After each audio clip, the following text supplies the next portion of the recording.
மாதமண்டி ரங்கராஜ் மேல ஜாய் கிறிஸ்டல்டா புகார் அளிச்சது எல்லாருமே பேரதிர்ச்சி ஆக்கியிருக்கு. அந்த புகார்ல மாதமண்டி ரங்கராஜ் அவரோட ஒய்ஃபான ஸ்ருதி கூட ஜுடிஷியல் ரிலேஷன்ஷிப்ல இருக்கிறதாக சொல்லி என்ன ஏமாத்திட்டாரு அப்படின்னு சொல்லியிருந்தாங்க. அண்ட் என்ன கல்யாணம் பண்ணிக்கிட்டாரு அப்படின்னும் நான் பிரெக்னென்ட் ஆன அப்புறம் விட்டுட்டு போயிட்டாரு அப்படின்னு சொல்லியிருந்தாங்க. அவர்கிட்ட பேச முயற்சி பண்ணியும் அவரை சுத்தி இருந்தவங்க எங்களை பேச விடல. அதை மீறியும் நான் அவர்கிட்ட 2 வாட்டி பேச முயற்சி பண்ணும்போது அவர் என்ன அடிச்சிட்டாரு அப்படின்னு சொல்லியிருந்தாங்க. இதை தொடர்ந்து மாதமண்டி ரங்கராஜ் தான் என்னோட ஹஸ்பண்ட், இந்த குழந்தைக்கு அவர் தான் அப்பா, நான் அவர் கூட சேர்ந்து வாழணும் தான் இதெல்லாம் பண்றேன், காவல்துறை சட்டப்படி நடவடிக்கை எடுக்கணும் அப்படின்னு சொல்லியிருந்தாங்க. மேலும் ஜாய் கிறிஸ்டல்டா அவங்க 2 பேருமே கல்யாணம் ஆன மாதிரி இருந்த போட்டோஸை ஷேர் பண்ணும்போதும் சரி, அவங்க பிரெக்னெண்டா இருந்த போட்டோஸை ஸ்டோரி போடும்போதும் சரி, மாதமண்டி ரங்கராஜ் எந்த ஒரு ரிப்ளையும் பண்ணல. பலரும் இவருக்கும் ஸ்ருதிக்கும் டிவோர்ஸ் ஆயிடுச்சு அப்படின்னு நினைச்சிட்டு இருந்தாங்க. அண்ட் ஸ்ருதி நான் தான் அவரோட ஒய்ஃப் அப்படின்னு எல்லாரும் ரூமர்ஸ்க்கும் முற்றுப்புள்ளி வச்சிருந்தாங்க. மேலும் 2 பேருமே சேர்ந்து ஒரு பொது நிகழ்ச்சியில கலந்துக்கிட்டாங்க. அது ரொம்ப வைரலாவும் ஆச்சு. ஜாய் கிறிஸ்டல்டா புகார் கொடுத்துமே எந்த ஒரு பதிலும் சொல்லாம அமைதியா இருக்க மாதமண்டி ரங்கராஜ் இப்போ குக் வித் கோமாளி செட்ல கோமாளி கூட எடுத்த ஒரு போட்டோவை ஷேர் பண்ணியிருந்தாரு.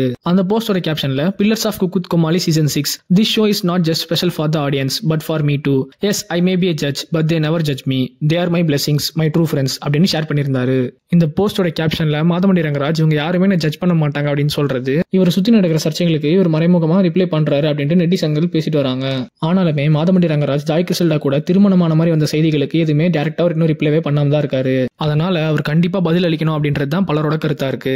இதை பத்தி நீங்க என்ன நினைக்கிறீங்கன்னு கமெண்ட் பண்ணுங்க. வீடியோ பிடிச்சிருந்தா லைக் பண்ணுங்க, கமெண்ட் பண்ணுங்க, ஷேர் பண்ணுங்க, சப்ஸ்கிரைப் பண்ணுங்க. மறக்காம பக்கத்துல பெல் ஐகானை கிளிக் பண்ணுங்க.